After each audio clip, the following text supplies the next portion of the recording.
Sí, sí, para la mujer.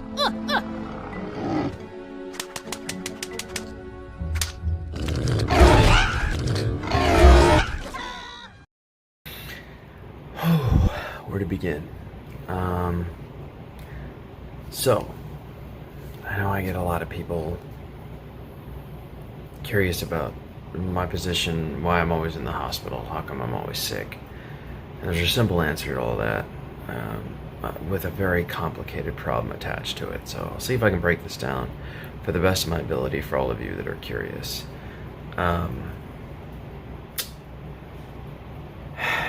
In a nutshell, I'm basically just slowly dying, and at this point my case has been written off as a non-solvable case, basically a lost cause case. There's not a doctor willing to step in at this point and make an attempt to solve my problem, and this is a rare thing.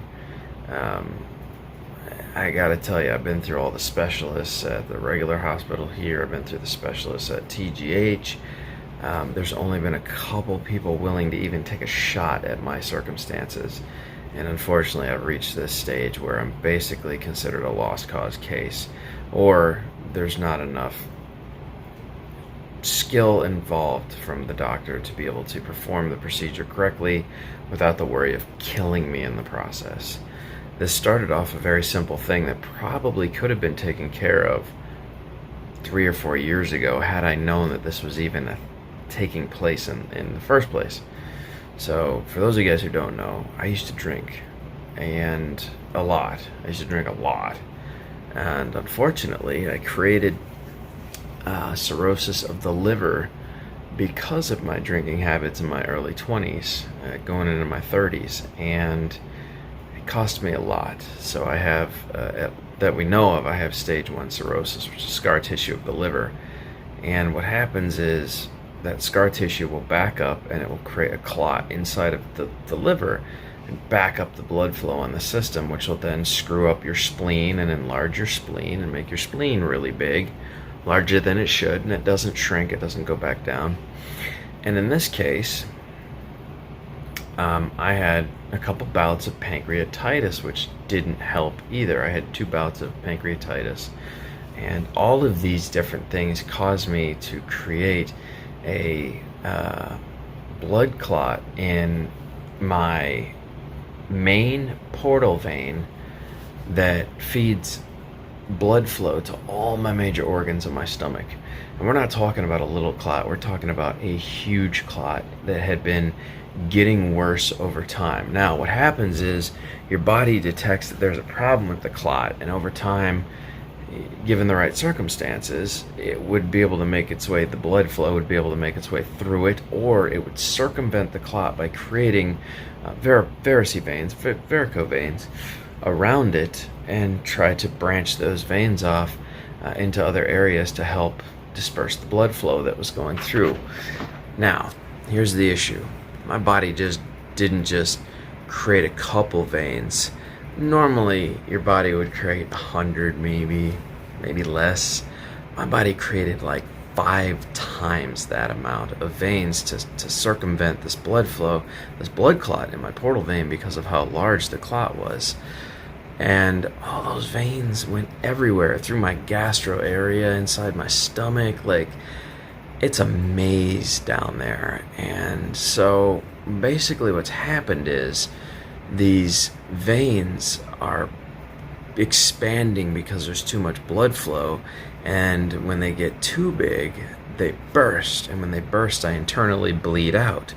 And so now I've had 2 situations where I've almost bled to death because I didn't realize there's no pain receptors connected to these veins. So when they burst, you don't know what's happened until you get to the point where you're running out of energy, you're fatigued, you're passing out places, and you don't understand why. It's because you've consumed over half of your body's blood content. So when I show up at the ER, when I finally realize what's happened, and I show up at the ER, my body's already consumed half of my blood count, which takes a while to get that blood back, okay? So here's the issue. There's only a couple ways to solve this problem, and normally you would do a TIPS procedure, or they would introduce, depending on how early on they caught it, they would introduce blood thinners to break down the clot and allow blood flow back through there. But mine's been clotted for so long, and it created so many of these extra veins to circumvent the blood that it's almost impossible to go down there and do any kind of surgery. So what's happened is I've gone through all the specialists at this hospital. I've gone through all the specialists. This is Advent Health in Fletcher Avenue in Florida. I've been through Tampa General, which has some of the best doctors in the world, and there's only been one doctor who's been willing to even give it a shot, and he did it a couple times. First, he tried to put in a stent to bypass the clot and go through it, and was unable to. That was a procedure that was attempted 9 times and a failure all 9 times. Then they realized that doing a full-on TIPS procedure wasn't going to work, so they started to do partial splenetic embolism, which is where they start disconnecting parts of your spleen, and then it dies in your basically your internals where they disconnect it. It'll slowly die. So they disconnected. Now I've had two splenetic embolisms. I've had 3 splenetic embolisms where they go in and they cut major parts of your spleen off from the blood flow, and then what happens is that part of the spleen deteriorates and just disappears into your body over time. So I only have 25% of my spleen left, but the problem is it's not cutting back enough of the blood flow, and they don't want to remove my entire spleen because that's what fights a lot of the bacteria and infections in your system.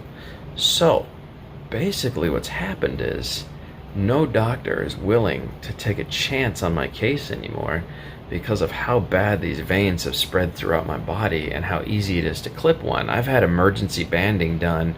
I've had over probably 35 emergency bandings done now due to these veins about to bleed randomly at any time, just burst and start bleeding, me puking up blood or passing out and just dying somewhere randomly. So, long story short, I'm going to show you a video that kind of explains everything, and hopefully you guys can grasp what's happening. But the real issue here is everybody says, oh, why don't they just bypass the clot? It's not that easy, because my body's created this maze of extra veins. It's so dangerous to introduce blood thinners to that area, because if it starts to disintegrate these extra veins that have been created due to how small they are, I would just bleed to death. There'd be no stopping it. And so they can't introduce blood thinners to it. So basically, I don't have a doctor willing to take on my case in my surgery, right? For fear of killing me in the process. That's how bad it is. So basically what's happened is they've said, hey, unfortunately, you are basically what we would consider a lost cause case, where we know that if we fiddle or tamper with this situation, you're probably going to die sooner than later. The chances of us actually fixing it are such a small percentage compared to the damage we would do to you in the process. And so they would rather just see me try to live my life out with my current condition and see how long I make it. So here's the problem, is that none of my major organs are getting proper blood flow. So all my internal organs are dying slowly, and as those organs die, I feel the effects of it. I can't eat food, I can't do this, things get inflamed due to lack of blood flow. My liver's starting to get to a point where it's failing, and so Dan just slowly over time dies. And unless a doctor is willing to step up to the plate to have another crack at getting this blood clot freed up so that my internal organs start getting proper blood flow, I might not have much time left. And so that's where we're at. That's where all of this has gotten to. And so if you were curious about my current condition, that's what's happening. I'm just slowly dying. My internal organs are just giving up due to lack of blood flow. I don't know how much time I have. They don't know how much time I have. Every condition I have now is chronic at this point. It might be hereditary. I might have a clotting disorder that I'm unaware of. I've had my blood tested. But what I do know is that all my internal organs at this point are getting very bad. They're getting in bad shape. And so every month or every couple months, I end up in the hospital dealing with some severe problems. I mean, enough to be on morphine for, 10, 12, 2 weeks straight, just trying to solve issues, to the point where I can function and leave here until the next chronic attack happens and Dan ends up back in the hospital. So here's a video to try to help explain everything. Hopefully you can pick up on the stuff that's taking place in this video. This is why I'm in rough shape. Good luck. I hope that helps you. And if you know a doctor willing to take on my case, man, contact me, because otherwise, unfortunately, I don't think I'll be here much longer. That's where we're at, and it's an unfortunate thing. I just want my life back, you know? I didn't want all this, and I understand life is unfair for some people, but this is a crazy thing to think that out of all the things that could possibly kill you, I'm going to be done in by a simple blood clot that I had no control over. It's not cancer, it's not, you know, random death by stake through the head or something like that. I'm going to be killed by a blood clot. It's crazy to think that, but if you think you know a doctor willing to take my case, I'll put my email address below. Help me out, man. Help a brother out.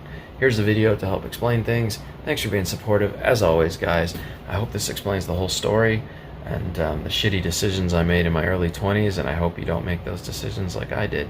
So, catch you guys on the flip. Enjoy the video. Catch you later. When we eat or drink, our intestines select and retain the nutrients that are good for our body. These substances get absorbed into the bloodstream and reach the liver via the portal vein. In the blood, there are white blood cells, red blood cells, platelets, food, and also toxic substances that have bypassed the initial selection. The liver is a vital organ. It has multiple functions. Most interestingly, it is a super cleaner. It filters away all the toxic substances that must not reach the heart, lungs, or brain. If you have portal hypertension, the liver can no longer properly filter or clean the blood. Why is this? Normally, liver cells are ordered in neat rows. When the liver is sick, the cells become disorganized. The cells then exert pressure on the veins that irrigate the liver. This causes the little veins inside the liver to narrow. It is therefore difficult for blood to flow through the liver, increasing the pressure in the portal vein. Problems can also occur at the entrance of the portal vein into the liver. A blood clot, called a thrombosis, can form, which prevents blood from moving forward. Whether the circulation is blocked at the entrance to the liver or in the liver itself, the blood knows that it can't take its usual route, and the body looks for creative solutions. The spleen is a very adaptable organ. It has the ability to absorb a lot of blood and to expand. It stores white blood cells and platelets, but sometimes also red blood cells, causing them to decrease in the blood. New veins form, diverting blood from the liver and back into the general circulation. Fluid, known as ascites, enters the belly, causing it to swell. The danger is that toxic substances not cleaned by the liver might reach the heart, lungs, and even the brain. In addition, these new veins are very fragile. They can rupture and bleed, so we have to take action. Medication helps reduce the amount of ascites in the belly, but has little effect on the fragile veins. So an endoscope, a long tube with a camera, can be fed into the esophagus, and small elastic bands are used to strangle these fragile veins, also known as varicose veins. The veins are blocked off, reducing the risk of the veins bursting. After a few days, the elastic bands leave the body. If the medication does not reduce the ascites in the belly enough, we can carry out a paracentesis. All that's needed is a small prick through the skin of the belly so as to insert a catheter and take out the troublesome fluid. In order to solve the liver problem permanently, we have two options. If the blockage is in the liver, a liver transplant can be performed to replace the sick liver with a new healthy liver. There are now more white and red blood cells and platelets in the blood, so the fragile veins no longer need to be used. If the blockage is at the entrance to the liver in the portal vein, surgeons create a shunt, a new path, thus avoiding the obstacle and allowing the blood to reach the liver where it circulates normally. You now know everything, or almost everything, about portal hypertension and how to treat it.